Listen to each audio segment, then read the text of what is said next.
పారిజాత పువ్వులను చెట్టు నుంచి ఎందుకు కొయ్యకూడదో తెలుసా? నారదుడు పారిజాత పుష్పాన్ని తీసుకొచ్చి రుక్మిణీదేవికి ఇస్తాడు. అలా రుక్మిణీదేవి ఇవ్వడంతో సత్యభామకు కోపం రావడం వల్ల శ్రీకృష్ణుడు సత్యభామ కోసం పారిజాత వృక్షాన్ని దేవతలతో గొడవపడి మరీ తీసుకువచ్చి ఆమె పెరటిలో నాటుతాడు.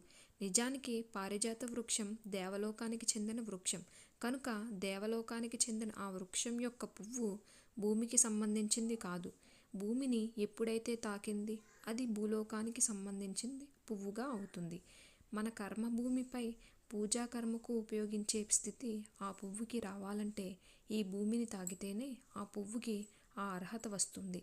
ఆ కారణంగా పూజా కర్మకు అర్హత కావాలి కనుక పారిజాత పుష్పాన్ని చెట్టుకు ఉన్నప్పుడు ఎప్పుడూ కోయకూడదు. రాలిన పువ్వుని మాత్రమే ఉపయోగించాలి అని అంటారు.